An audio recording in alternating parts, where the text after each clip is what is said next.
Lux presents Hollywood.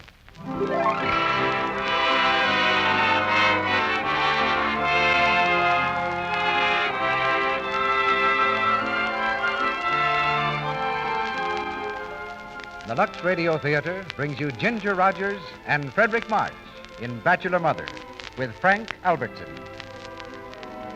Ladies and gentlemen, your producer, Mr. Cecil B. DeMille.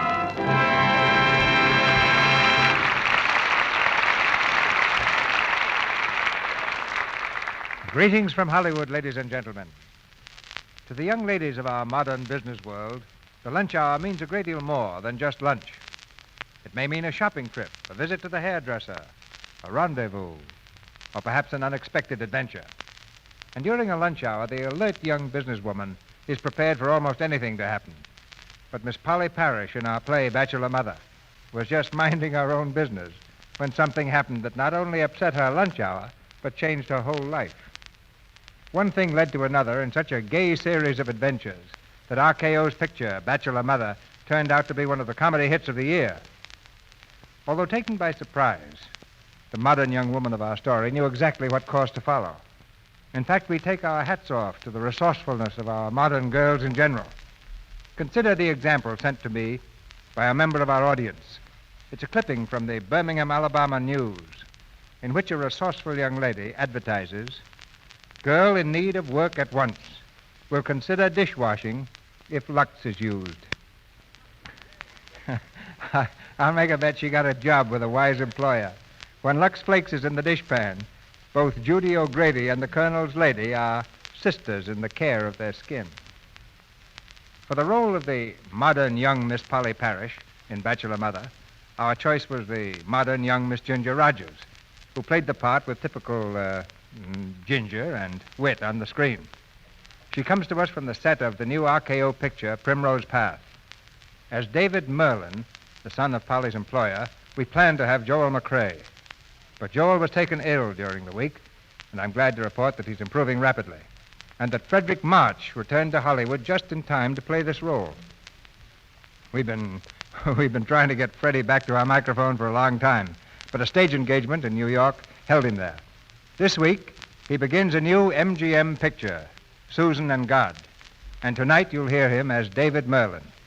I suggest now that you move up to the edge of your chair as we raise the curtain on Act One of this gay and exciting comedy, Bachelor Mother, starring Ginger Rogers as Polly Parrish and Frederick March as David Merlin, with Frank Albertson of the screencast as Frank Miller.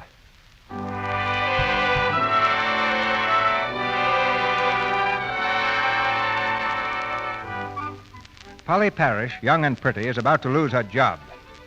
This is hard enough to face at any time, but when it happens on the day before Christmas, it's almost too much. During her lunch hour, Polly Parrish walks slowly along a street in downtown New York. Vaguely, she wonders what's to become of her. As she passes the Atkins home for foundlings, fate steps in. Gallops in. For a woman in a heavy shawl is just leaving a bundle at the door. With a gasp of indignation, Polly rushes to the woman and catches her by the arm. Here, don't you dare. Why, don't you dare leave your baby. Please, I'm not the baby's mother. There is no mother. They'll take good care of it here. Just the same, you have no right to do such I thought I could take care of it after the mother died, but I couldn't. Oh, it's such a wonderful baby. They'll be good to it. Wait! Hey, come back here! Come back! Oh, you poor little kid. All alone? Now, don't cry, darling. Here, I'll hold you. Oh. Would you come in? What? Oh. Just come this way, please. Oh, take your finger out of your mouth. There, now don't eat your finger. You hungry? Well, they'll give you something to eat here. That's a good baby. Right here, please. Another one, Mr. Fry. Oh, yes. Your name, please? Poor little thing. Your name, please. Polly Parrish. Come on, take your finger out of your mouth. Are you employed anywhere? I'm at Merlin's until tomorrow. You darling, you. That's a good baby. Now, just why did you abandon your baby, Mrs. Parrish? It's such a sweet... What? Oh, well, this isn't my baby. It was on the doorstep. Yes, we know. Well, no, really. Well, An old lady left it on the doorstep, and I thought it'd roll My off. dear, we're only here to help you. We're your friends.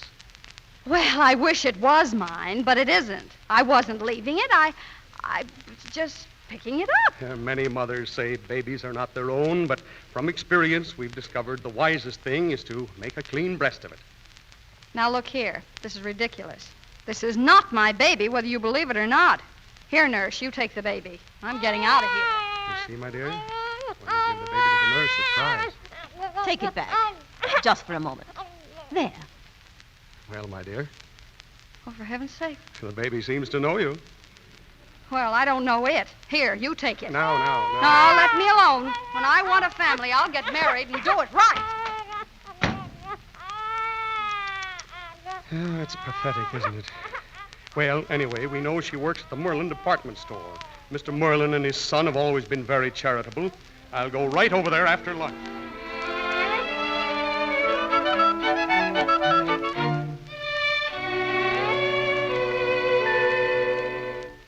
Sit down, Mr. Fry.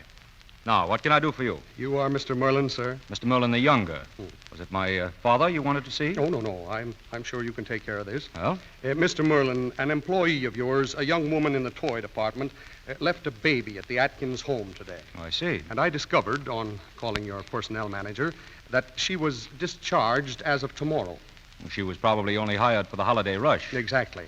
But I believe the loss of her position is the reason she has abandoned her baby son. Mr. Merlin, give her back her job. Well, this is really very unfortunate. What's her name? Parrish, Polly Parrish. Mr. Merlin, if you had seen this mother denying the parenthood of her own child, it would have touched your heart. Excuse me. Hello, Miss Wilson.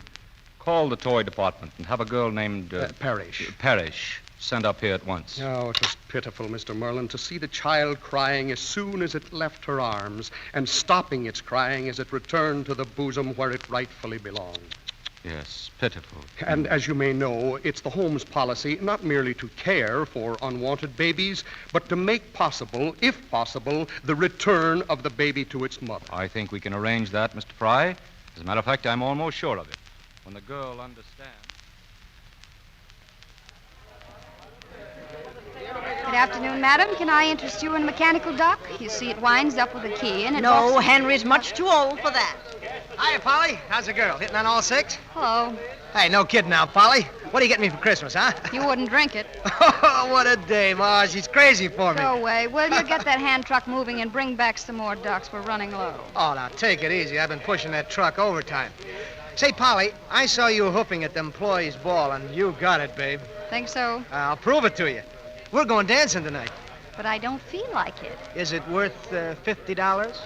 You mean you're going to give me $50? Well, not exactly. No, listen. There's a dance contest at the Blue Heaven. Now, the orchestra leader is one of the judges, and he's my best pal. The prize is $50, and we split it up the middle. Cheese it. Here comes a floor walker. What do you say? You've just made a deal. I'll be around to pick you up after dinner. Miss Parrish? Miss Parrish. Yes, Mr. Hargraves. Miss Parrish, you are wanted in Mr. Merlin's office. Mr. Merlin? At once, please. I don't know why. Mr. Merlin? Oh, yes, come in. Come in. Oh, Won't you sit down, Mrs. Miss Parrish. Oh, Miss Parrish. that's right. Oh, well. Did you receive a card today saying that you were discharged as of the end of this week? Yes, I did. Well, it was a mistake. Will you excuse us? It won't happen again. The job is yours for as long as you care to have it. Huh? What do you say, Miss Parrish? Well, thank you. Thank you very much. And you're being raised $5 a week, starting as of last week. Is that satisfactory? What do you say, Miss Parrish? Oh, thank you. You're quite welcome. But merely getting your job back and an increase is not your real Christmas present. No? No. Your Christmas present is probably the greatest gift a woman could possibly have. I almost envy you. Yes, I do envy you. Really? Oh, you fortunate girl to have an employer like Mr. Merlin. Yes, but I don't... When you go home tonight, you'll get your Christmas present. Tonight, Mr. Fry? Tonight. Tonight. Fine. You may go back to your department now, Miss Parrish. Oh, thank you. Thank you very much. And I want to wish you and yours a very, very Merry Christmas. Well, thank you. And same to you. Good day. Good day. Good day. A nice-looking girl like that. Yes, it's a funny world. I can just see the look on that girl's face tonight. Yes. Yes, so can I.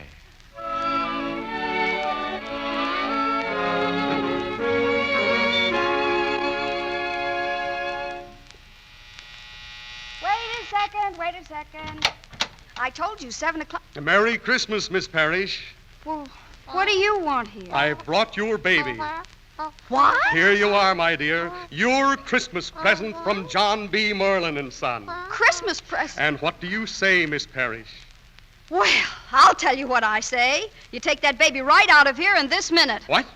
Do you realize what you're saying? I certainly do. That's not my baby, and you can just take it back to the foundling home where it belongs. Do you understand that Mr. Merlin has given you your job back, that you can raise your child in security and comfort, and you are choosing instead to let it be raised as an orphan without a mother's love? This is not my baby. I am not its mother. No, for shame, acting like this. Take your baby and be happy. Good night, Miss Parrish. Wait, this baby will be back at the foundling home before you get there. I wouldn't try that if I were you, and there's no use leaving it elsewhere either, because it'll come back to us, and we have its footprints. Oh, well, the nerve. Oh, I'm sorry, kid. Oh, well, gee, this is nothing personal. Gee, I'd love to have you around, but I couldn't do right by you. Well, come on now. Now, you don't want your teeth to grow in there crooked, do you? No. Come on, take your fingers out, please. Yeah. Oh, who is it? Hi, Paul. This is Frank, the well-dressed man from the toy department. Oh, my. Oh, 1 minute. Oh, just a minute. Now, look, kid, I'm going to hide you behind the sofa. Now, you just stay there and don't you make a sound, do you hear? All right, just a minute. Hiya, sugar. Oh, hello. Well, what a layout. Look, Frank, I'm sorry. I won't be able to go with you tonight. I think I'm going to have a headache. Oh, now, wait a second, baby. You can't do that to the chief. Stand up the old maestro? Why, everything's all set. My brother let me have his car. It's champing at the curb right this minute. Yeah, well, I'm really awfully sorry, but something's come up. Oh, now, you just listen to the old doctor, honey. Everything's fixed. The orchestra leader's a pal of mine. I just spoke to him on the phone, as a matter of fact, and... Hey, that's funny. I thought I heard a baby crying. Oh, well, go on, Frank. Well, so I talked to him, and it's in the bag. So you talked to him, and what did he say? Well, he says he's got it all fixed. Hey, listen.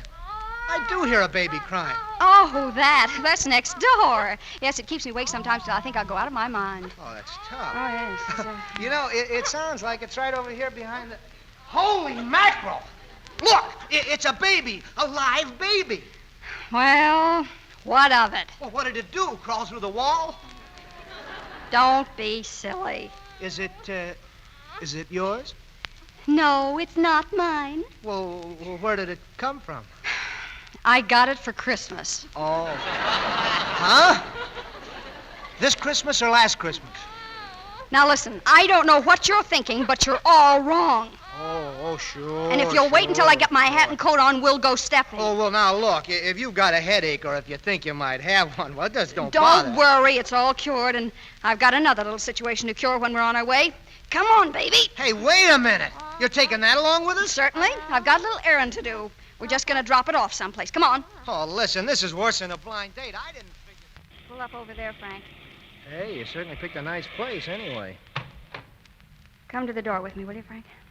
Okay. Is this where the baby lives? From now on, it does. Pretty fancy, all right. Ring the bell, will you? Okay. Goodbye, baby. You certainly are cute. Gee, isn't this a cute baby? Yeah. Well, why don't they answer the door? Good evening. Oh, good evening. Is Mr. Merlin in? The son. I'd like to see him. Merlin? Hey, Shut up. Would you tell me in reference to what? Well, it's a personal matter. He'll know what it's about when he sees me. Well, madam, he's not in just now. Couldn't you write him a letter?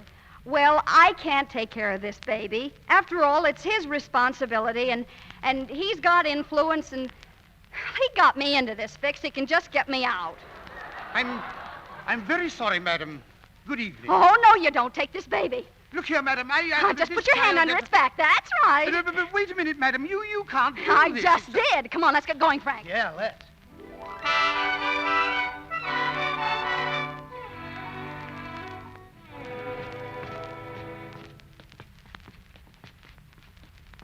Well, here we are. Yeah, back home and broke. I'm sorry we didn't win that prize, Polly. Oh, forget it. My friend double-crossed me. Yeah.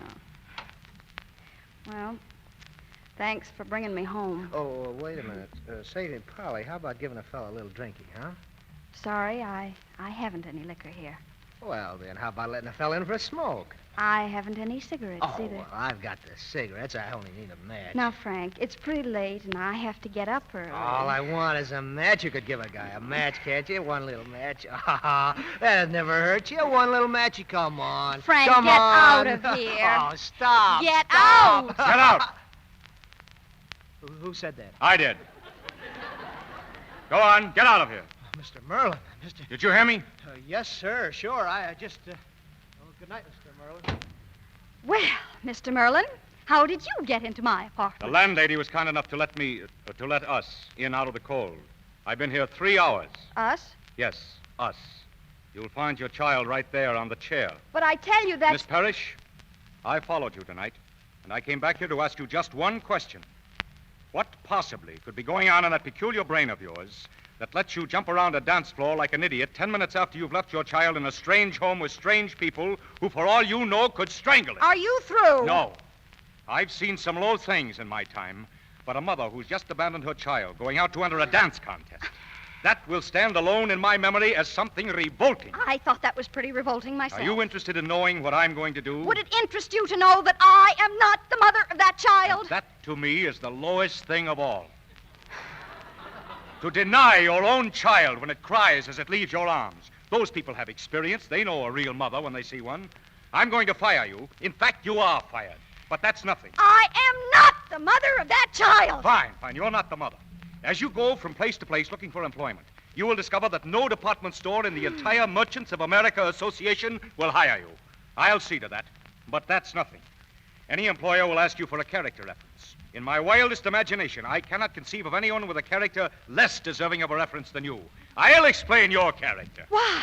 That's persecution. Yes, I'll say it is. And eventually, you'll come and you'll plead for your job back. And then you'll realize what a privilege it is to have security and a chance to raise your child yourself. What? You danced, yes. Well, now you pay the fiddler fella. You have an obligation to that child. You fulfill it. Well, you made up your mind to ask for your job back? Or are you going to starve a while first? Well,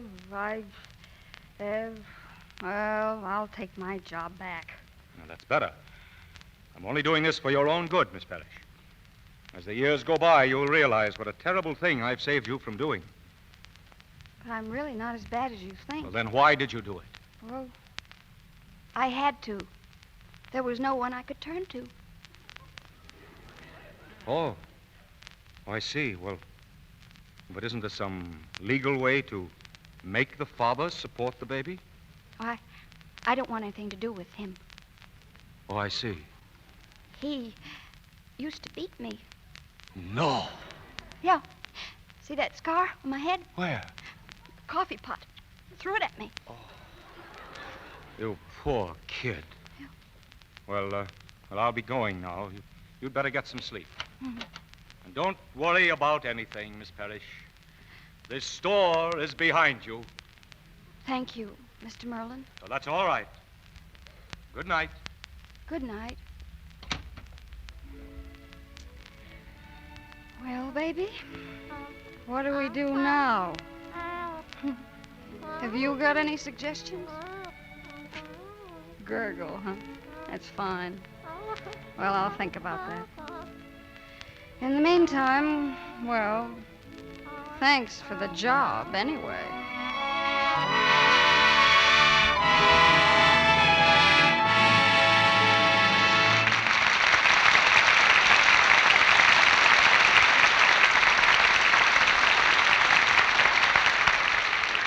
Mr. DeMille brings us Ginger Rogers, Frederick March, and Frank Albertson in Act 2 of Bachelor Mother in just a moment. Suppose someone asked you to illustrate speed. How would you do it? One way is with music. A fast, lively tune like this on the xylophone.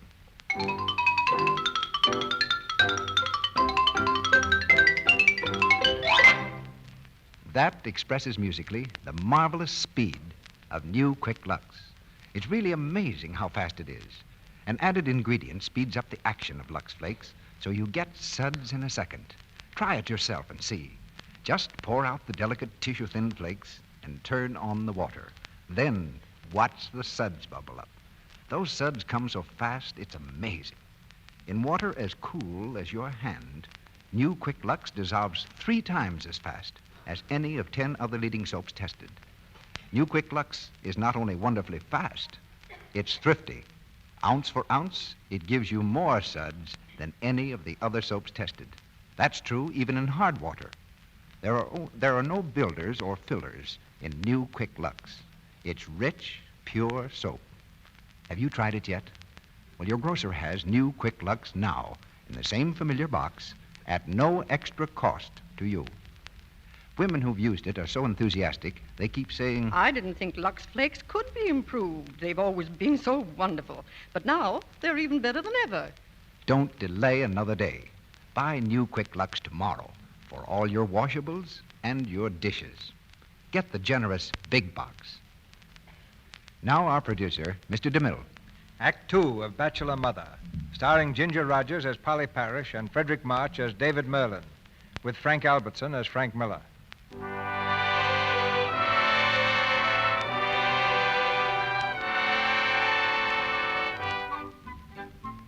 2 days have passed, and with them, of course, 2 nights. Silent, restful nights, interrupted only by the constant screeching of Polly's adopted baby.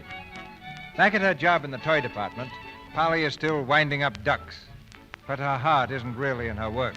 Her eyes are half closed from lack of sleep, and she moves slowly as in a dream. Well, well, well. Good morning, Polly, my girl.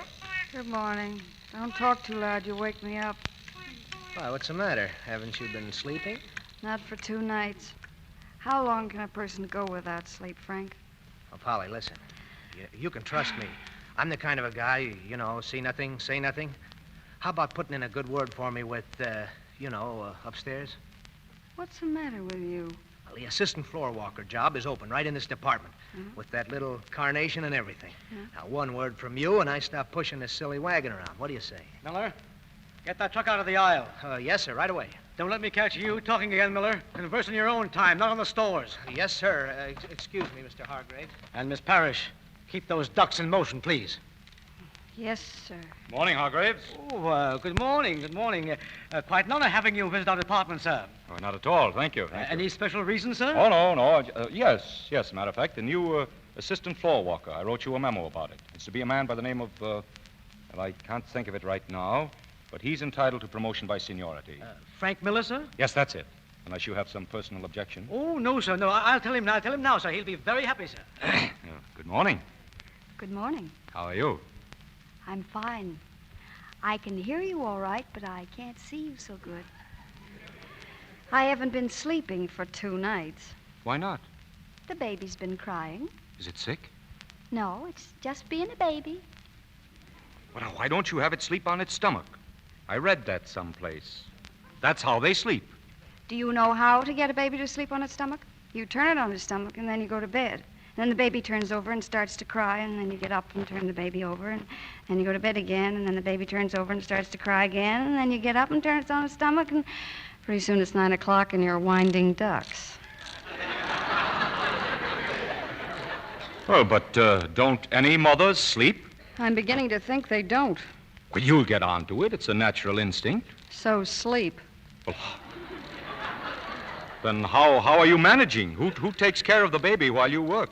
My landlady. She knows all about babies, thank heaven. Oh, well, there can't be much to it. After all, everybody here was a baby, and they all got through it. I'll think about that. That's a pose that all mothers put on, that it's so difficult raising a child. I saw through that when I was 6 years old. I'll think about that, too. Yeah. Good morning. Good morning.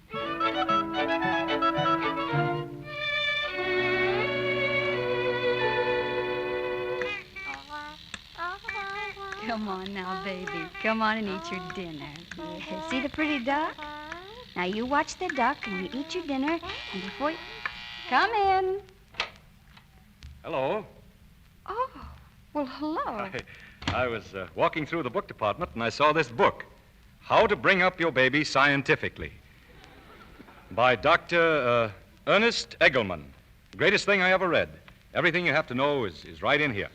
You mean a doctor would know more about a baby than its own mother, with her natural instincts? Well, but this is scientific and includes the instincts, too. All right, come on, baby. Just eat your dinner. Hey, Go no, right no, ahead. no, wait a minute. How do you know you're doing that right? Doing what right? Feeding it. Oh, there's nothing scientific in this. The baby opens his mouth and I put the food in it and he swallows it. From then on, he's on his own. Ah, well, that's what you think. We'll just have a look at the feeding. Feeding with an F here. There. Here we are. Now, listen. After the food is prepared, the mother will, A, get a spoon. Wonderful. How he ever thought of that. Don't be so smart. Just do as it says. Spoon. I've got it. And warm it to room temperature. Warm it? I did. How? I put it under the warm water. Well, that may not be right. I think it has to be sterilized. Well, anyway. B, take a spoonful of food and, just a second. Place on a piece of gauze. You a piece of gauze? What for? Will you please do as the book says? All right, but I still think it's No, please. It's just possible, you know, that a doctor with 20 years of experience knows what he's talking about. All right, go ahead. Next. And gently rub into the navel. What's that? What? And gently rub into the navel. Oh, that's ridiculous. Well, no, it isn't. No, that's probably to adjust the temperature of the baby's stomach to the food. But I think it's very logical. Oh, I never heard of such a thing. Here, let me see that. Well, I read very well, you know. I've done it for years. Yes, I read little, too. Let me see. Begins Okay. right here, at the bottom of this page. Oh, yeah. Take a spoonful of food and place on a piece of gauze and gently rub into the navel. You read very well. Well, I don't believe it. I don't care what it says. Now, don't make out that you know more than a doctor in a printed book on the subject. I know I'm not rubbing any oatmeal into this baby's navel. Who is this Dr. Eaglefoot, anyway? This book is ridiculous. Oh, look. What's the matter? The pages were stuck together. Well, what do you think of that? Just listen. To relieve gas on child's stomach, take a spoonful of warm oil and place on a piece of gauze and gently rub into the navel. Oh, isn't that funny? It certainly is. If the page had said hang baby by neck, you'd thought it very scientific. I'll feed the baby my own way.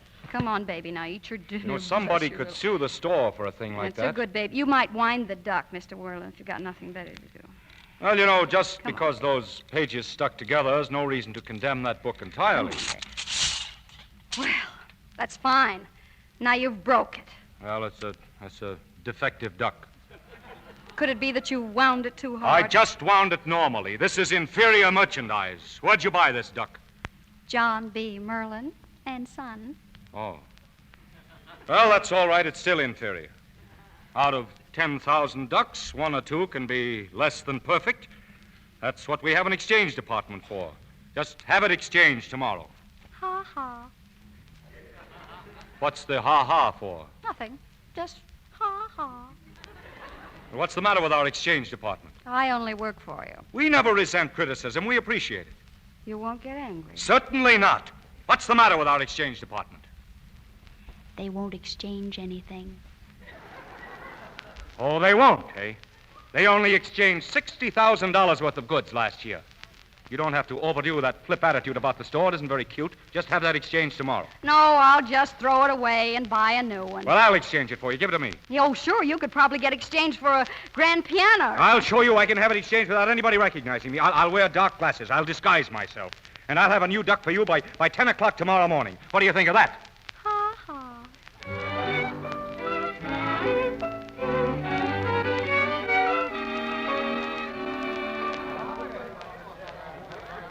Come on, girls. No leaning against the counters. Here, pick up that paper. Straighten those boxes. Okay, take it easy, Frank. Mr. Miller to you. I'm the assistant floor walker now. Yes, Mr. Miller. Well, that's better. There's going to be a few changes around here. Come on. No gossiping there. Break it up. Oh, Miss Parrish. Hello. How do I look? I'd never recognized you. Oh, they won't know me. Would you mind escorting me to the exchange department? Right over here. Just speak to the gentleman behind the counter. He'll take care of you. I'll have this duck exchanged in exactly 1 minute, and courteously. Here we are. Go ahead. I have a duck here. I'd like to, Just a minute, please. Oh, of course. Well, what do you want, please? Well, I have a duck here I'd like to have exchanged. Certainly, sire. What's your complaint? It's broken. Oh, I can see that. How did it happen to break? What difference does it make? I have to know where to place the responsibility. Oh, well, just place the responsibility on the duck and give me a new one. May I see the sales slip? Oh, just a minute. Have you got the sales slip? I threw it away. You should have kept it. I threw it away. You should have kept it. How did I know the duck was going to break? Well, how did I know the duck was going to break? It's clearly printed on the slip that it's to be kept for 30 days. You can't expect me to keep a sales slip for everything I buy. Can't expect me to keep a slip for everything I buy. My house would be full of them. My house would be full of them. I'm sorry, sir. I don't make the rules for the store. They're made by the executive office. I don't care anything about the executive office. I want another duck. Well, you're not going to get it by shouting. That's what you think. I'm exchanging it for a new duck, and you straighten it out any way you like. Give me that duck. I'll show him. Hey, you. Where are you going with that duck? Get out of my way. Oh, a shoplifter, huh? Hey, come Frank, here. stop. He's... Let go of me. Oh, I got you red-handed. Did you hear what I... Hey, Mac, shoplifter, come on. Will you let me... Where is he? Okay, I got him. Trying to get away with a duck. Let me go. I'm David Merlin. Mr. Merlin? Oh, excuse me, Mr. Merlin. Merlin, oh. Come here, you. I didn't know it was you, Mr. Merlin. I thought it was a customer. A customer, eh? You're lucky it was me. A customer would sue the store. How long have you had this job? Well, you know, since yesterday. What did you do before that? I was a stock clerk. Well, I've got a little secret to tell you. You're still a stock clerk. Get a new assistant, Hargraves. Oh, Mr. Miller, you've disgraced the toy department.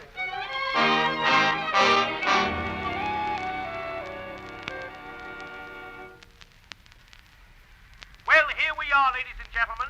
We're broadcasting from the heart of Times Square, surrounded by thousands of persons waiting to usher in the new year just 3 short hours away. Listen to that crowd.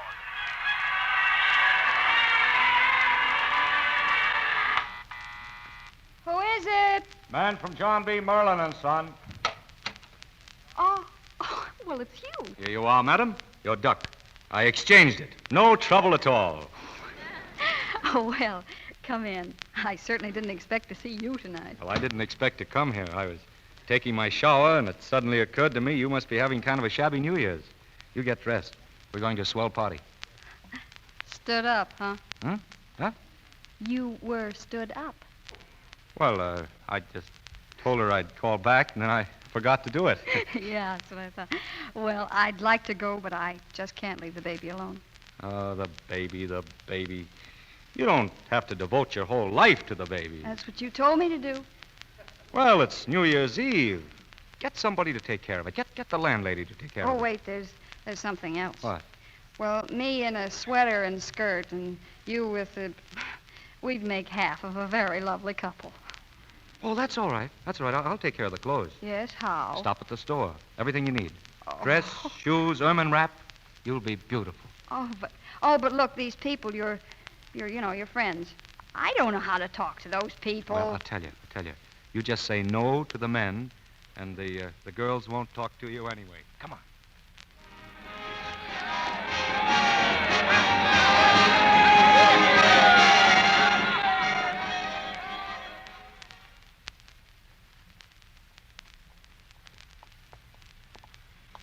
This is where I live. Yes, I know.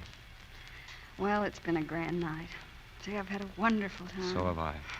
I can't ever remember a better one. Thank you, sir. Well, good night. Good night. Oh, say, Yes? I was just thinking, don't people usually, on New Year's, don't people usually exchange greetings? You know. Yes, usually. That's what I thought. Yeah. I mean, there were a lot of them back at that party. Remember they were kissing each other? Sort of kind of silly, isn't it? Is it? No. Happy New Year. Happy New Year. Well? Good night. Oh, you'd better take this coat back. I don't want to keep it over Sunday. Nothing can happen to it. You wear it and bring it into the store when you come in. All right. Thanks. Oh, say, look, it's just 12 o'clock. 12 o'clock? Mm-hmm. In Chicago. See, they exchange greetings there, too, you know. Happy New Year in Chicago, Polly. The same to you. You, wouldn't want to stay up and welcome in the New Year in Los Angeles. Oh, well, it's pretty late. Good night. You know what we ought to do tomorrow? Why don't we take a long drive in the country? Oh, that would be wonderful. Oh, but don't you think it'd be a little too cold for the baby? Oh, yeah. Yeah, the baby. Yeah, that's what I thought. Well, if you want to see us, we'll be in the park all day tomorrow. Well, I don't know if I can make it, but I'll try. Well, thanks again for a very wonderful evening. Good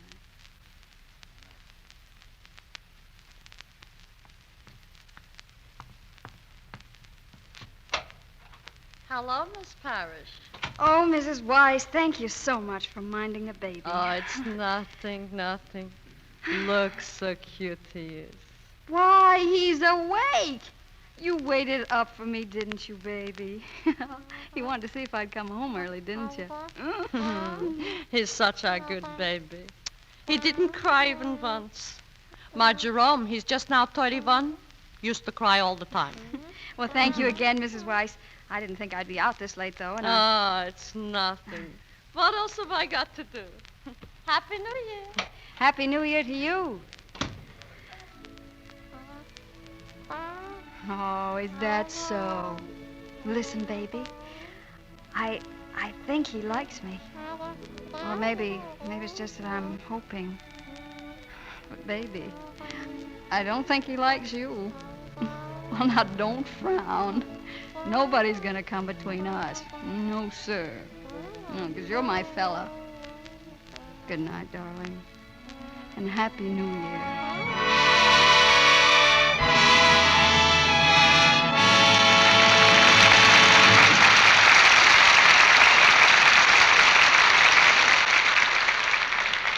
After a brief intermission, Mr. DeMille will return with Ginger Rogers, Frederick March, and Frank Albertson for Act 3 of Bachelor Mother. Men are interested in science, women in beauty. I want to tell you about a most remarkable scientific test made recently in New York, which has a lot to do with beauty, with the loveliness of a woman's hands. Now, every woman knows that coarse, harsh hands, the kind we call housework hands, are unpleasant to look at. And while everyone admires the woman who does her own housework, nobody admires rough, red hands. That is why clever women who cook and wash dishes don't let their hands shout, grudge. They've discovered by actual experience that gentle, new, quick Lux for dishes leaves hands lovely. Now comes scientific proof of the wonderful mildness and gentleness of new, quick Lux, a series of tests conducted by scientists in a laboratory. To this laboratory came hundreds of women, and each made a one-hand test. She put one hand in Lux suds and the other hand in suds from another soap. She dipped her hands in and out of the suds for 20 minutes, 3 times a day, in some cases for as many as 27 days. Now, mind you, these women didn't know what soaps were being tested, and they didn't use any creams or lotions on their hands during the test. Conditions were similar to home dishwashing, and they were equal for each of 5 leading soaps, including Lux, used in the test. Well, sir, when this exhaustive test was over, there was no doubt about the result. It clearly demonstrated that Lux was kindest to those hands. In case after case, the Lux hand looked smooth, soft, and lovely, while the other hand looked rough, red, and unattractive. Now think of it. The same woman, one hand embarrassingly rough, the other charming as ever, thanks to gentle Lux. Now this convincing test, the most dramatic test ever made of dishwashing soaps, merely confirms scientifically what so many women know, that with gentle, new, quick Lux, free from harmful alkali, you can wash dishes and do other soap and water jobs you must do every day without having rough, red hands. So why not do this tomorrow? Get a big box of new Quick Lux Flakes at your grocer's and use it for your dishwashing. Prove for yourself how lovely and soft and feminine it leaves your hands. It's so gentle. And it's speedy, too, and truly thrifty. Yet it costs you no more. We pause for station identification. This is the Columbia Broadcasting System.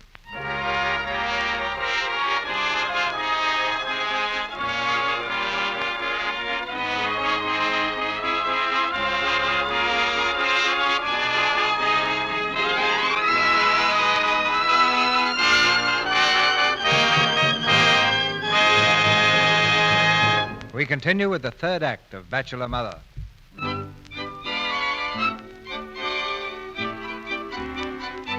The meetings in the park have become a Sunday ritual with Polly and David, and of course the foundling child.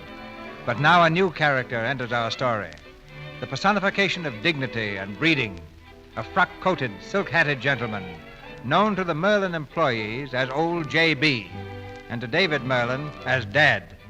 On a certain Sunday morning, Frank Miller, brooding over the loss of his job, has slipped a note into old J.B.'s car. On his way home from church, J.B. reads it. Dear Mr. J.B. Merlin, this is to let you know that you are a grandfather. If you don't believe me, just ask your son and a certain girl whose name I won't mention because I am not a rat. They go to the park every Sunday and wheel the baby. How do you like that, you stuffed shirt? A friend. Good Lord! A grandfather! Jones! Yes, Mr. Merlin? We're not going home yet. Drive through the park.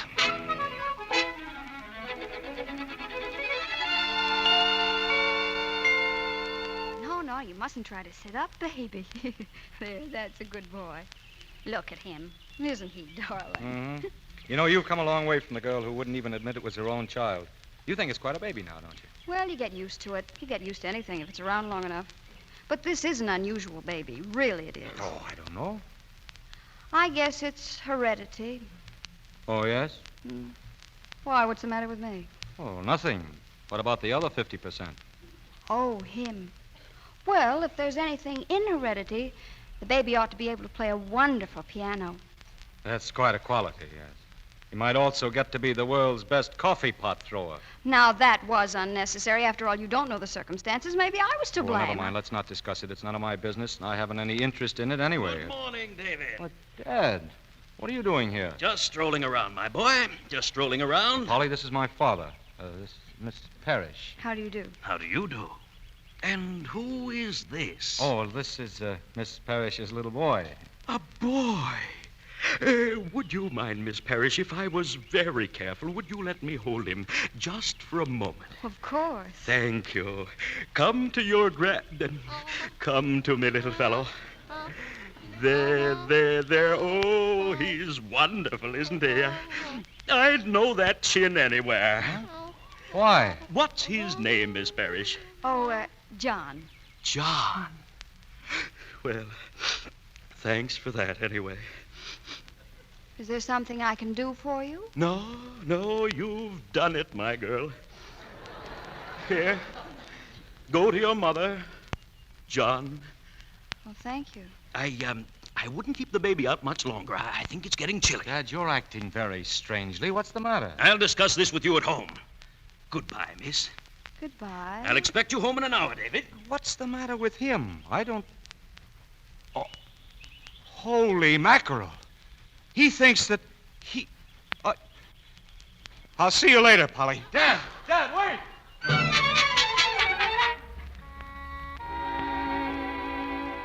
Now listen, Dad. I want to tell you... Quiet! I talking. 20 years I've been waiting. What do you think for? Why was I living? What was I looking forward to? So this is the modern generation. So this is the 20th century. Dad, I don't know what you're talking about. Oh, don't you? Well, marriage was good enough for your father and mother, bless her. And it's good enough for you. What? Young man, you're going to marry that girl. You're going to bring my grandson into this house. Well, now, I've got something to tell you. Now, don't you start with me. You know my temper. Remember what I did to Governor Meade? Listen, you haven't any grandson. Don't deny it. The least you can do is not deny it. I saw him with my own eyes. I saw you with a girl. I saw you wheeling the baby. That's not my baby. The least you can do is not deny it.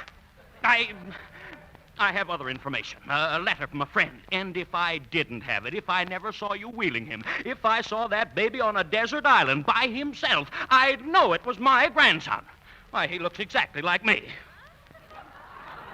Dad, for heaven's sake, you're jumping to conclusions. I figured out what to do. My mind's made up. Nobody is playing around with my grandchild. I'm taking it, and I'll get it if I have to go to the Supreme Court. I'll take it now, and you try to get it back. Will you listen, Dad, before your blood pressure goes through the ceiling? Never you mind my blood pressure. You don't know me in a fight. You're the stubbornest person I ever saw in my whole life. I'll prove to you it's not my child. Oh, you're crazy. That's what's the matter with you. You're unbalanced. You've worked too hard, and your mind's cracked under it. What you need is a vacation. Take a vacation in Florida.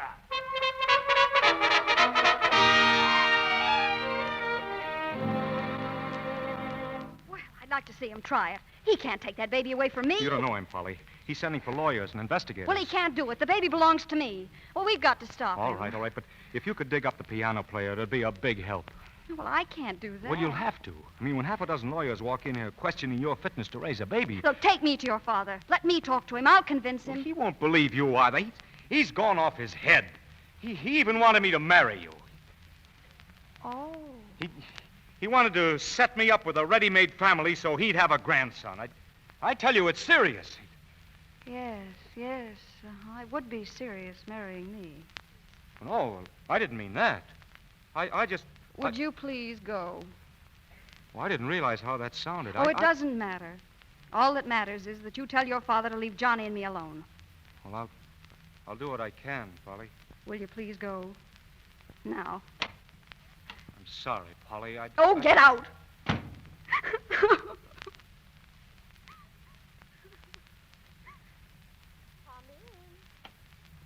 Well, hello, Miss Parrish. Hello, Mrs. Weiss. Come in. You know my son, Jerome. Oh, sure. Hello. Hello. Mrs. Weiss, would you help me pack? I'm going away. Away? Where? Well, I don't know, someplace. They're trying to take the baby away from me. Who is? That there fella just went out? No, his father. He's the papa of the baby. No, but his father thinks he is. Well, that's ridiculous. Now, I don't pretend to be an attorney, but I know your rights, and I say he can't do it. Well, he'll send people to ask questions, and that's just as bad. Polly, darling, why don't you get the real papa to go to his father, huh? I can't. I wish I could. Sure, that would be the solution. Wait, I'm thinking. Jerome, if you could be the papa just for a little while... Huh? What? That's it. Mama! Jerome, this is your chance to do a good deed. But, Mama!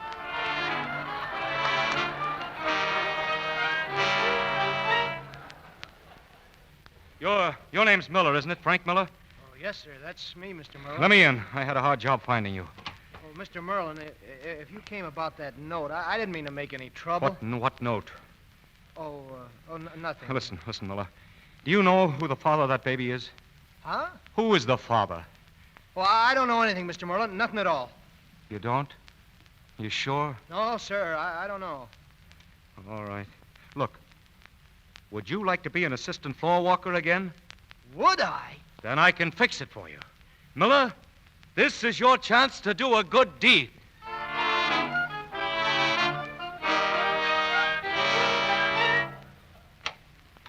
Beg pardon, Mr. Merlin. Well, what is it? There are two people to see you, sir. A Mr. and Mrs. Jerome Weiss. Weiss? Never heard of them. Tell them to write a letter. It's about a baby, sir. A baby? Well, send them in. Yes, sir. This way, please. Thank you. Thanks. Won't you sit down? Thank you. Mr. and Mrs. Weiss, eh? I thought you were Miss Parrish. Well, that's the name I use in the store. Jerome and I have been married for 2 years. Yeah, that's right. 2 years. Your son just called, and, well, there seems to be a misunderstanding about our baby. Your baby, Mr. Weiss? Uh-huh. Hey, So, yeah. so there's no need you're sending anybody to investigate the baby. It's only a waste of time. His baby. It's as though there'd been a death in the family. I can't believe it. All right, Miller. Right in here. Sure. David, what is this? Well, Dad, maybe this will convince you. This man I brought with me is Frank Miller, the father of that baby. Oh. Really? Oh, that's right, Mr. Merlin. I'm the father. You see, my wife's a very nervous woman, and your son just came over to our flat and said you had the wrong impression about my son. Well, my son is my son and nobody else's. Why, I never heard of such a thing. And I'd appreciate it if you wouldn't send any investigators around to make trouble for us. Just a moment. David. Do you know who this other man is? No, who? This is the father she brought around, Mr. Jerome Weiss. So you finally showed up, did you? Well, I couldn't come any sooner. Oh, that was pretty cute, running out on her like that. Come here. You know what this is? Yes, sir. It's a silver service. I mean, it's a coffee pot. Yeah, you ought to recognize it. You give your wife scars on the head, eh? Well, here's one for you. Oh! How do you like that, piano player? You keep your hands off of him. Don't Oh, you it's touch all right. him. You go ahead and stick up for him. Stop. You might as well cut all this out. It doesn't convince me. And I'm not through with you, Mr. Miller. I'm going to prosecute you for something. Mr. Merlin, your son made me do this. I'll tell you the truth, and I know what I'm talking about. Your son is the father. Dad, this is the truth. Now listen, that man Weiss is the father. I'm not the father. I don't care who the father is. I'm the grandfather. Now wait. I'll straighten this whole thing out. Now listen, Polly. Polly. Where is she? She's gone. Gone. She'll take the baby. Catch her. Stop that girl. Oh, Lord. Oh, sorry I gummed you up, Mr. Merlin, but a guy's got to think quick. He does, eh? Sure, got to use the old bean. Well, you use it now. Oh!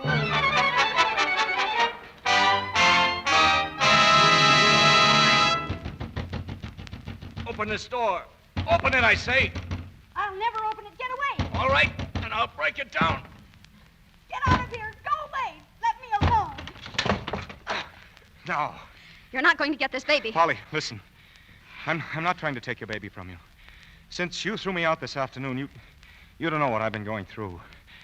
I thought I was only doing all this because I wanted to help you. But then I realized it's because I'm in love with you. You sound as if you mean it. But I'll tell you one thing. I'm not going to give up this baby. Where is he? Where's my son?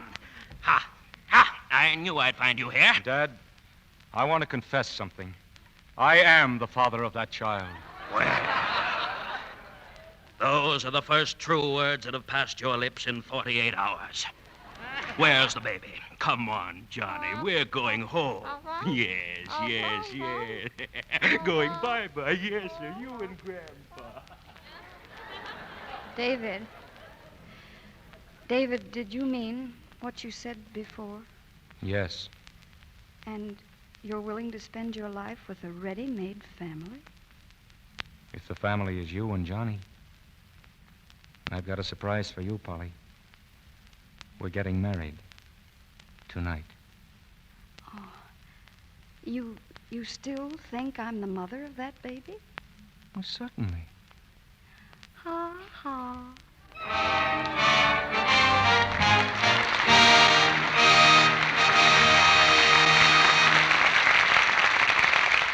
In just a moment, our stars return for their curtain calls.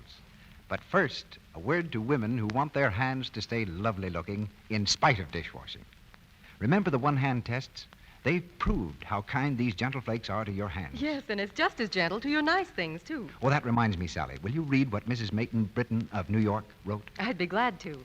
She says, New Quick Lux leaves my sweaters as soft as a kitten. They look perfectly lovely. I've been using Lux Flakes for years for my sweaters, silks, and other nice things. I didn't dream it could be improved, but somehow you've done it. New Quick Lux is amazing. It's so fast. It's thrifty, too. And it has the same marvelous gentleness Lux has always had. Now, there are 3 good reasons for using new Quick Lux. Count them on your fingers. So fast? Why, you get suds in a second. A little goes so far, it's thrifty to use. And new Quick Lux is so very, very safe for everything safe in water alone. Yet you don't pay a single cent more for this wonderful new Quick Lux. Your grocer has it now in the same familiar box. Buy a big box tomorrow for your stockings, underthings, blouses, dresses, and sweaters, for your very nice things and for your everyday things, too, to keep them new-looking longer. And now, Mr. DeMille is bringing our stars to the microphone. Having brought Bachelor Mother to the happiest of happy endings, Ginger Rogers and Frederick March are all smiles as they report for their curtain call.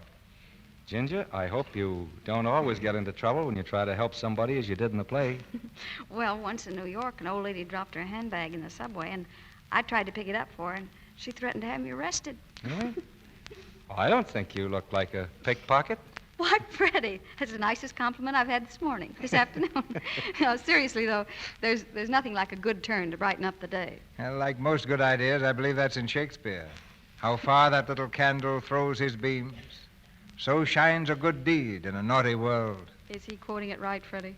Don't look at me. Mr. DeMille's a former Shakespearean actor. Oh, well, in that case, we'll give him an A on tonight's lesson. I'll give you both plus A on tonight's performance. Well, we certainly are grateful to you, Freddie, for stepping in and saving the show at the last minute. And I know you and Mr. DeMille join me in wishing the very speediest of recovery to Mr. Joe McCrae. And now I think it's time for Mr. DeMille to give us a report on what he's planned for next week. We've planned a play for next Monday night, Ginger. It'll keep us busy all week. We're especially proud of both play and stars. The play is Intermezzo, and our stars will be Herbert Marshall, Ingrid Bergman, and Gail Patrick. Intermezzo is the unusual love story of a genius. On the screen, it introduced Ingrid Bergman to American picture audiences. And next Monday night, we introduce her to American radio audiences when she joins Herbert Marshall and Gail Patrick in Intermezzo. Well, even for the world's biggest theater, CB, that's a big event. Good night. Good night, everybody. Good night, Mr. DeMille. Good night. You know, there's a lot more applause for you, too, that you can't hear. Our sponsors, the makers of Lux Flakes, join me in inviting you to be with us again next Monday night when the Luxradiotheatre presents Herbert Marshall, Ingrid Bergman, Gail Patrick in Intermezzo. This is Cecil B. DeMille saying good night to you from Hollywood.